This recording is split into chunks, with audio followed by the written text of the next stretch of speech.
Welcome back. Welcome in. This is Country Roads Confidential at earsports.com. This is a Paramount podcast. I'm Mike Casazza here on a Tuesday morning, day later than normal.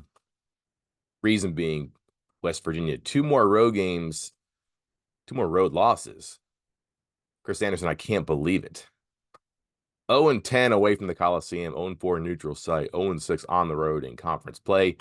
And I don't know that anything is really learned, anything changes from game Saturday and Monday, except now that officially cannot have a winning record in the regular season. Apart from that, probably not a lot of surprises unless you thought they might not lose by more points this year than last year at Texas, or if you thought they might have more fight 48 hours later against TCU, but maybe you haven't been paying enough attention if you thought those are the outcomes that were on the way.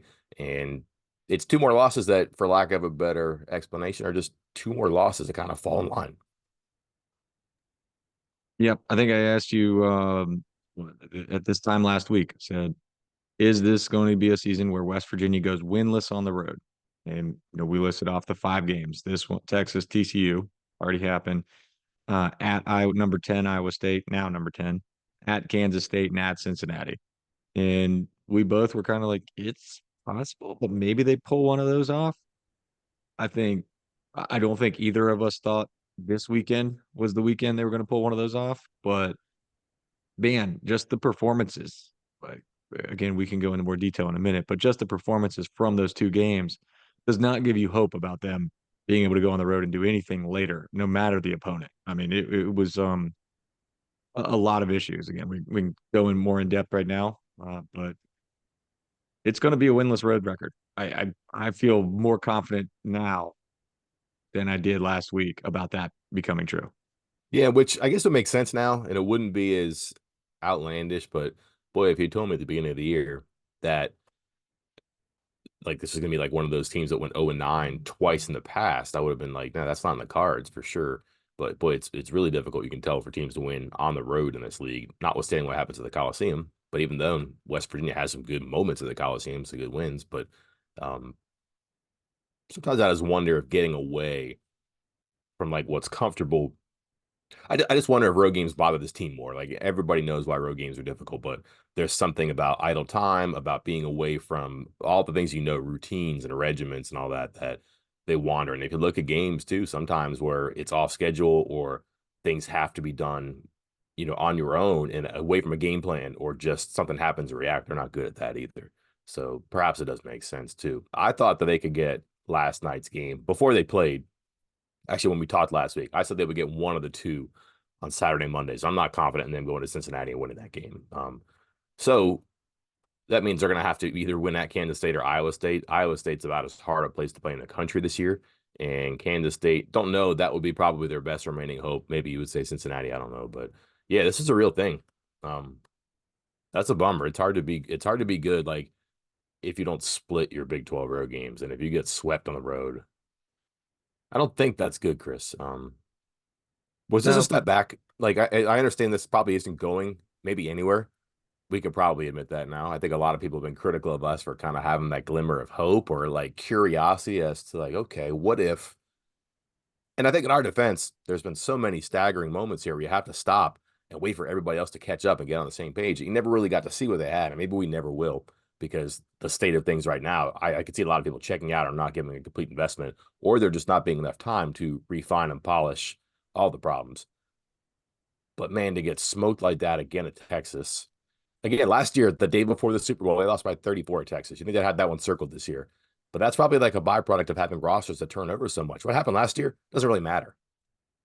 And then close early, better start last night, but ultimately fading down the stretch. And that's kind of becoming hallmark now, too. yeah, it is. And again, I just pulled up like the standings for the Big 12 to compare where West Virginia as far as on the road and what they got coming up. As you noted, Iowa State, one of the toughest places to play in the country, 14-0 at home. Iowa State is. Kansas State, 11-2. Cincinnati, 12-3 at home. Um, it's tough to play on the road. Everybody. The best record, by the way, in the Big 12 for away record, 4-3. TCU and Houston, they're both 4-3. That's as good as it gets. So losing on the road is normal. It's the norm. West Virginia doesn't even have the worst record on the road in the Big 12. That goes to Oklahoma State, who's 0-7 right now. But it's more how it's happening and what you're seeing as it's happening, because it's not just a loss, like you noted. Like, it's not just a 5 or 10 point loss with some tough shooting, a couple bad breaks. It's sloppy passing, it's lazy defense, it's things just fading down the stretch because the effort is just, you could just see the effort being kind of sucked from their bodies and they're done. And it seems to carry over and carry over. And I noted in last night's three thoughts after the TCU game, that was some terrible, lazy passing going on, even right from the get go. I mean, it's already noted that it was the most turnovers in a game for West Virginia this season, but not even counting the turnovers, just every pass was tipped. There was one possession where I think TCU got their fingers on 6 or 7 passes, and it wasn't a turnover, but they got their hands on 6 or 7 passes in one possession, and that just disrupts your entire offense. It throws everything off, and that's a big problem. Part of that, so much of that is just laziness and effort and mental and physical fatigue. Let's have another over conversation. Are you ready? Do they win again?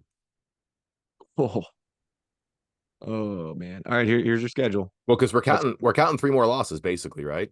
Yeah, There's only road. 8 games I'm left. not counting any road wins. Okay. So here's your home schedule.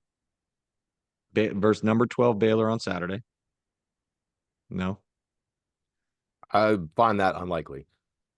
UCF on Tuesday. Probably their best chance. Yeah, probably. Again, UCF's not a world beater, but that matchup is tough because UCF, I mean, we saw what happened in Orlando. Like, that team is long and active, and that causes West Virginia some issues. Um, March 2nd, Texas Tech, same Texas Tech team that just beat Kansas by 30, 29. Incredible. It's going to be tough. And then TCU, the team West Virginia just lost to by 16. So, However, TCU's never won in the Coliseum, nope, and 11 and that's 0. not the best WVU. place for Jamie Dixon historically either. Maybe. By the way, is Jamie Dixon the best defensive coach ever jumping out? Is he like Shaka Smart jumping out playing defense? Because I thought they were getting rid of that, the Big 12 officiating talk, because he was out there on Monday night. Not again, this isn't, poor sport, whatever. What didn't change the game, but I thought the whole point of this conversation was that stuff's stopping, and he's out there in a defensive stance, jumping out of the box, jumping behind West Virginia players while they're catching the ball. I mean, he's been doing that for years, and I don't hate it, but if they're trying to get rid of it, man, he is the prime culprit.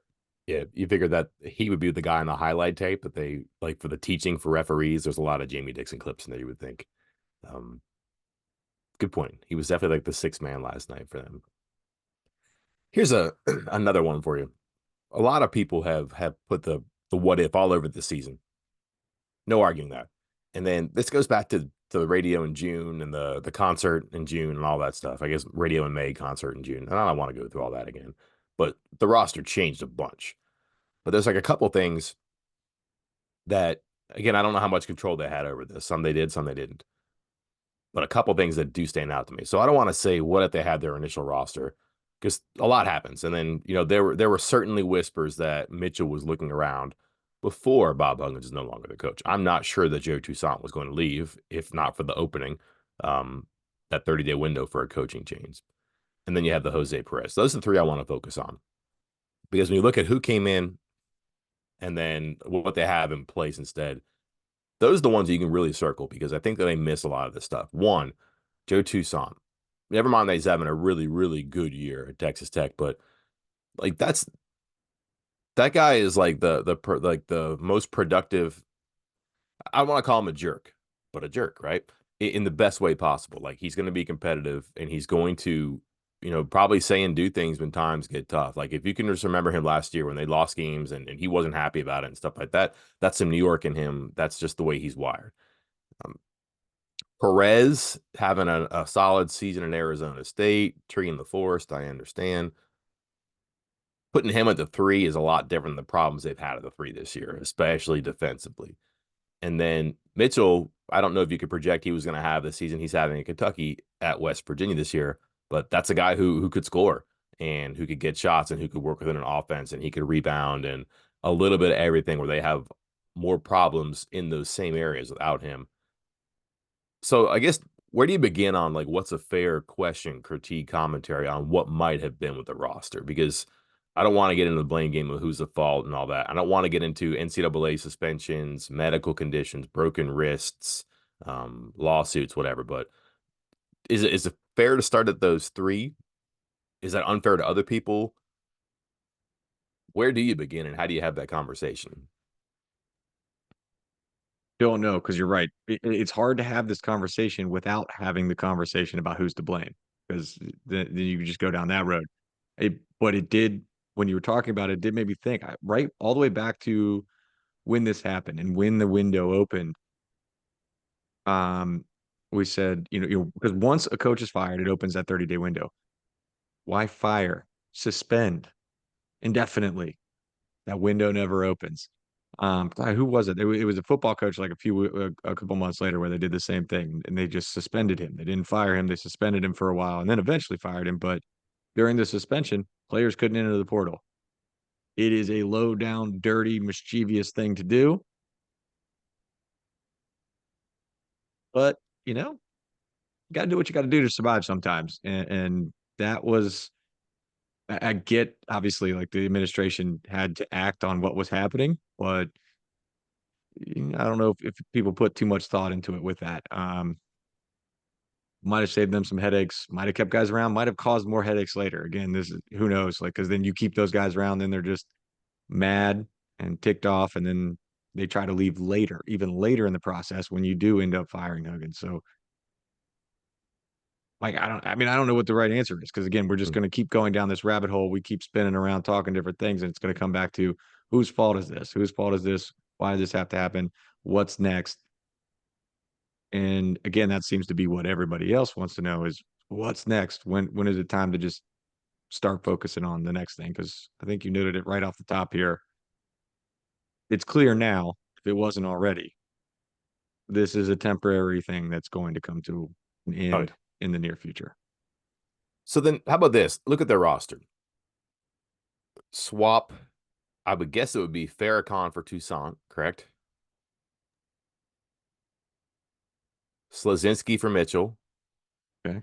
and they never replaced Perez. Remember, they were trying to add a big at some point in December, and it just never worked out. So that's a hole there. So like that obviously tipped the scales. But um, I don't think that you could say they don't get the crease of suspension or the battle um, issue court cases because those had already happened. You know, the crease thing had already happened at Arizona, and someone told on them. And battle was obviously was going to be an issue that ultimately cost him 9 games. He missed 10, but ultimately cost him 9 games. So you're still going to have that. Who knows about a Cook? Who knows about Jesse Edwards or anybody else that may have, gotten hurt or sick or whatever that you can't account for that. But that seems to be the two big things. You swap out Farrakhan, who really wasn't even going to play. So you lose Toussaint to a blank, you lose Perez to a blank, and you swap the Slazinski for Mitchell. I think I have that right. Maybe the order is not perfect, but that's essentially the trading that they did. I just think they're a much better team that way. I don't think there's any argument with that. Question then is, can like Josh Eilert whip this up and make it good or better than it has been so far? I don't know if Eilert is an 8-16 coach. You like to think he's a little bit better than that too, but who knows? We don't know, and we probably won't get to find out either. I do think about that, like all the what ifs here, but like, what if they just had kept Toussaint and kept uh, Mitchell because I think those are good players, and Perez. What if it didn't have to be a get out of town, my way or the highway kind of a thing? Do you litigate that differently? And that's obviously a problem and a solution further down the road than Toussaint and Mitchell. I just think those three personalities, those three players make a difference. Like, again, I don't want to call Toussaint a jerk. I hope I didn't make that bad, but I just think that he would have been good for this team as a very business-like, competitive, determined player who was not going to take kindly to losing by, you know, 50 one night and then 22 the next. Like, what would practice be like tomorrow? And I'm sure there are other guys like that are out there, but there might also be guys in this team who want to be like that and can't. That might other be a problem. And then Mitchell, I just think would be a good basketball player in this team. And Perez, just Creasa battle Perez, Toussaint battle Perez as your 1, 2, 3. I just think it works a little bit differently. And then you see some of the especially defensive deficiencies at that 3 spot and some of the problems they've had juggling things. Maybe he solves that and that's not as bad of an issue. So I guess that's a conversation you really can't have, but it is fun to have. It's a question you want to ask, but like you said, for myriad reasons, it's very difficult to answer. I got a question for you, Mike. Hmm. Here's the question I want to ask. West Virginia defeating number 3 Kansas. This West Virginia team defeating number 3 Kansas. Where does that rank on the most improbable wins of a WVU team in recent memory? I think it's probably more surprising just because of the name Kansas. That's not a great Kansas team, though, right? It could be. But don't forget, when they went 15-21, they beat Kansas. So this team is, I don't know, like that team was a mess that year. And I think that they weren't even 15-21. Like they had to win some games late to get there. And that wasn't a terrific team. Like I'm trying to think of who was on that team. Here, let me punch it up right now. Starting lineup was Marcus Garrett, Dedrick Lawson, Devin Dotson, LaGerald Vick, and Quentin Grimes.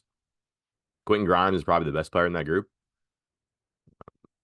Mitch Lightfoot played in that game. David McCormick was young. He became a good player. Ochai Agbai was there, but he was a young player. I think that was his freshman year. KJ Lawson.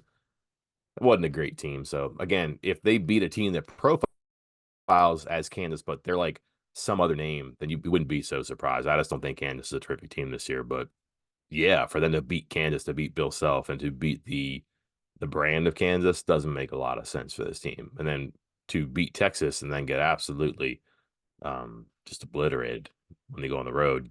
That isn't as surprising, I guess, but still, you'd like to see something better than that too. A good All right, question. next question for you. I'm just going to start. I'm going to turn this into my own personal Q&A, and Okay. not even tell you about it. But what's the biggest issue with this team? I mean, because like you go and look at the stats, like they're dead last in offense in the Big 12. They're dead last in defense. They're dead last in shooting. They're dead last in steals. They're dead last in rebounding. Like, we can't say everything. So what's the biggest issue? Don't This team. care. They don't care. Okay. Okay. Oh, That's I their thought you that's their said you big thing. didn't care. I thought No, you no, said you well, didn't care. close. Uh that would be the way to refine it to a point. And again, that might not be fair, but these have been problems since day one, Chris. And you would think at some point you would really care enough to not lose games because of that, to not have your coach hammer the same point in practice, in a screaming session, in a film session. You think they would be like, "Ah, man, guy might have a point after 2 dozen games, right? Like maybe there is something here we should be thinking about." And then that just doesn't appear to be like there. And then how does that manifest itself on the floor too? Well, one, you get picked on easier by other teams because they have an entire season to serve as a body of evidence that you can't do this, you won't do this, you're not able to defend this or combat this on defense, on offense. And all of a sudden, you're much easier to unplug. And that happens across the season. Just teams pick on you a little bit, and players, tactics, whatever. Also, what does it look like on the floor? Again, rebounding, blocking out, diving on loose balls, catching the pass, listening to your coach, just not, man, I got a wide open 3 here. Yeah, there's 6 seconds into the shot clock. We can get a better shot, but I'm open, right? Man, my coach has been talking about quality shots all season. Is this the quality shot? So stuff like that, it just hasn't gotten better. And like their old problems are their current problems. And that's a problem for any basketball team, but especially one that has so many. And I think you just see teams that they realize they can be physical with West Virginia. They can beat them to the floor. They can beat them to the glass. They can run through passing lanes. They can jump on you at half court. And that offense that West Virginia has is going to back up and reset and pass the ball and try to find the point guard again. And the next thing you know, there's like 6 seconds in the shot clock. And it's just been like that all season. So just to care enough to do this for an entire season, that would be concerning to me. And if they cared more, there might be fewer problems. They might have more wins, but you would certainly have seen improvement in some of the problem areas that were circled, what, on day one of practice, Chris? And then I'm pretty sure if you sat down now and you talked to Josh Eilert, a lot of the problems then are the problems now. Like, did they have new problems, Chris? No, I mean, yeah, I'm with you. Like, I think so much of this has to deal with effort because I was talking about the passing for this game. That's effort. Like, I mean, it was just lazy lob passes that, for those who are viewing, run like this instead of straight line drives. One-handed passes instead of a technically correct two-handed pass. Just laziness. And then there was one play in particular, and put it on the board. Was it like the 12:42 or the 10:42 mark in the first half? Noah Farrakhan takes a three. No one goes for the rebound. It bounces back towards him. Farrakhan goes for the board, dives on the ground. Meanwhile, there's three West Virginia players who were actually closer to the ball, all just standing and staring at the ball. Standing there, staring. Didn't even like their hands are by their sides. They're standing completely still. And I was like, wow, that's unbelievable. Only one of the four guys that were near the ball actually went for it. And I'm like, well, at least, Farrakhan tried. And then I think a few moments later, I get a message in my DM. You can divulge who if you care to later. That says, I thought Farrakhan cared, but no. And no effort there as well. So it's just seems to be like rampant throughout the team of just an effort thing. And that effort is going to lead to bad defense. Effort is going to lead to bad rebounding. Effort is going to lead to bad passing and turnovers. And there you go. There's all of West Virginia's problems. It's an astute observation, Chris, about DM. I might ask who All that right. was. Hey, So is there hope? Like not this year. I'm not asking for hope this year. Is there hope oh yeah, it for comes a to the quick coach. turnaround? Like Excuse me.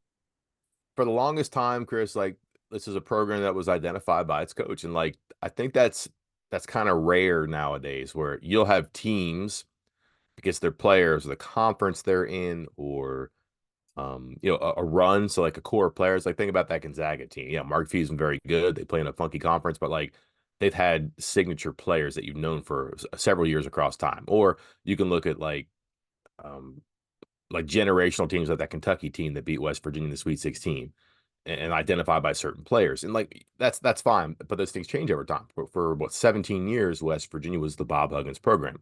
And it's funny now that that's gone, but the immediate success of this program here is going to be the new coach. Like, is he going to be the brand of the program? Maybe the face of the program, probably. I'm not sure that's what you want, especially when you're looking at like how quickly rosters turn over now and our old ways, the new ways. I don't know. That's going to be interesting. But for this to go back the way it was going, and like I think everybody wants it to go, this is going to have to be a coach's program who comes in and mixes his roster, gets some transfers, recruits some players from America, from international pools of talent, and then develops over time, gives you a system that is identifiable and recruitable on offense and or defense that builds in some of the things that have been lost or squandered this year. And oh, by the way, can hang with Bill Self and Scott Drew and Jerome Tang and it just on going down this list, right? That's you really got to have a coach to do this. So I guess what's old is new again. And the trouble is, how many coaches are like that out there? And then nowadays, how much time, air quotes, do you get? I don't know. Because I think like to come into a situation like this, which we said could have, I don't know, double-digit scholarships available, but could also have up to 9 players come back. That's going to be interesting. But that coach is going to have to come in and really make some decisions or have some hard conversations with players. But people are going to expect because it happened here or here or here in football or basketball that you can win right away in year one or year two, and it might not be that easy. That's like a fascinating part here. So there is hope, but it begins with you got to nail the hire, which is probably the least surprising thing that you're going to get as far as a response here. We'll give this piece of advice to athletic director Ren Baker. Ooh. Travel with the team in 2 weeks when they go to Iowa State and sit down with the athletic directors there in Ames and ask them about it. Because I think that's where you're going to find a glimmer of hope for this West Virginia program. People wondering about a quick turnaround. How it's so bad. How can it happen so quickly? How can West Virginia University get back to relevance in the world of college hoops? And it's right here in the Big 12. An example is right here in the Big 12. It's right over at Iowa State. In 2020-21, they went 2-22. They did not win a single Big 12 conference game. They were abysmal. That offseason, they hired a new coach. They didn't kick out, but essentially dismissed slash gently nudged essentially their entire roster out. I had 3, 4, 5, 6, 7, 8, 9, 10, 11 players gone from that winless team. Brought in 7 transfers plus a solid recruiting class and brought them from all over the country, all over the world, Netherlands, Slovenia, various colleges in the United States. The next year, the very next year, after going winless, Sweet 16. So, is that the expectation you should set? Probably not. That's probably a little extreme, but that's the roadmap. You make the right hire, you purge your roster of the problems, and you go out and you find the solutions. And it has happened before. So it can be done. So Ren Baker, travel on that jet to Ames in a couple weeks, pick up a few tips, and keep that in mind in your notebook here in about a month or two. And then call me and tell me what you found out. That'd be cool. Rewind, Chris, 2019 for a second. Yeah. That Kansas game, I mentioned the starting lineup for Kansas. Do you want to hear the West Virginia starting lineup? Do it. Okay. Starting Jermaine Haley, Andrew Gordon, Chase Harler, Wes Harris, Issa Ahmad. I like how we Culver both came off the bench. both had the what? Andrew Gordon. Yeah, that was the guy. Culver, Lamont West, Beal Bolden, and Jordan McCabe came off the bench. And if I am correct here, and I'm pretty sure I am, yeah, like Harris and Ahmad did not make it through the season. Emmett Matthews didn't even play in that game. He was a freshman. Also on this roster, Kanate didn't work out well. Logan Rout, good player, didn't play, didn't work out well that particular game. Brandon Napper, freshman. So also Trey Dooms, goodness. Speaking of that guy, right? Some talent there. But boy, what a weird season that was. They were 12-19 in the regular season, beat Oklahoma and Texas Tech, the Emmett Matthews game in the Big 12 tournament, lost to Kansas, and then beat Grand Canyon and got just absolutely. This is 109-91. That was a CBI game against Coastal Carolina. That was an 18-point game. It was not an 18-point game. And I didn't Culver show up late and didn't start or didn't play the first half, and the crowd was just cheering, demanding that he would play. And he had a decent second half, I guess, there too. But oh man, I guess what's old is new again, right? The Yeah, dysfunctional roster, players who aren't available for chunks of time, talent. The assembly of talent is always difficult here too. So, um, yeah, not the best memories there either, huh? absolutely not. I guess you got to go through that every few years just to Every remind five. you what that you had it good at some point. So, All right. Well, Saturday home Baylor. There's a guy on that team from right down the road in Fairmont. I forget his name. mm, I don't know. I'm sure we'll hear it a couple times. Had a good year. That team's been up and down, in and out. Um, they're good. They're gonna be a tough matchup for West Virginia. Can we close a little bit of business? yeah, do it. Last time we talked on one of these, someone asked about uniforms for the football team. Okay, that was your facial expression, not mine. Okay. I just admitted that I'm not plugged into it. Cool. I get it. Like that's fine, but like it's not my thing. Well, I kind of rage about the Liverpool uniforms, which are a color that they shouldn't be, so on and so forth. Chris, the feedback on that was predictable and harsh, with a lot of people telling us what's happening. Um, People felt for my ignorance and reached out to me. So shared this on the board. Excuse me. Cough button here. People reached out to me and told me some things. Yeah, new uniforms coming. And people have told me this over and over. 2024 season. Evidently, this will be announced spring game. So kind of like what they did Brown's first year, which you said, maybe they'll do that. That does seem to be their plan. Now, what is that going to look like? No idea. Um, I think the Grays might be gone. That's the plan. Bigger one, Chris. Are you ready for this? Ready as I can be. On February 13, 2024, the plan, at least in this infant stage, play host to Penn State, which hit West Virginia with the whiteout last year. Play host to Penn State in all black uniforms. No gold, no blue. White trim, white letters, white numbers, everything else black.